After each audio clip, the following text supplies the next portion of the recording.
Well, I mean, two slightly different questions. I suppose on the second question, what's quite interesting after yesterday is there's basically no difference between the formal positions of Labour and Conservatives when it comes to Brexit. I mean, key to getting Brexit done for Keir Starmer was fixing the Northern Ireland Protocol. Now, assuming that this deal sticks, that will have been done. And actually, Rishi Sunak will reap the immediate benefits of that decision in things like participation in Horizon. So in that sense, when we get to the next election, there won't be much to choose between the two parties on their positions when it comes to Brexit. Whether that changes, I mean, I can see it's perfectly sensible for Keir Starmer to be where he is now. I mean, if you're 20 odd points ahead in the polls, you don't fundamentally revise your strategy, it strikes me. What happens after the next election is interesting, but I suppose that depends on the context. If Labour win, Labour could win with a very small or even no majority. Labour could win with a big majority, and the Conservatives enter into a period of civil war. I think if you're looking after the next election at the likelihood of 2 terms of Labour, they might try to be slightly more ambitious than if you're looking at the Labour Party that is just hanging on to power and desperate to win the next election.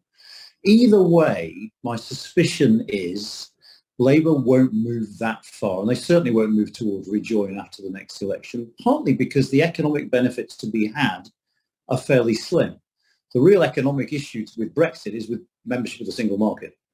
And I think it's pretty clear that Labour don't want to go there for a whole variety of reasons.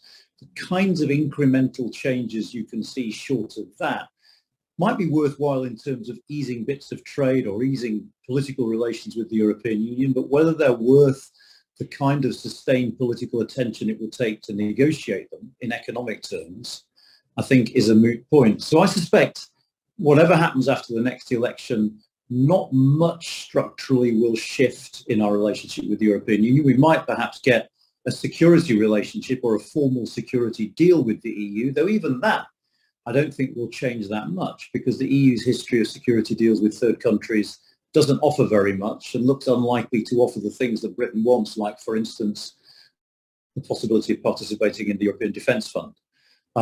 So I think post-election, we're not going to see that much of a shift from either of the major parties. Obviously, we don't know about events, but for the moment, at least, that curious consensus between the two of them, regardless in a way of how public opinion is changing, looks set to hold.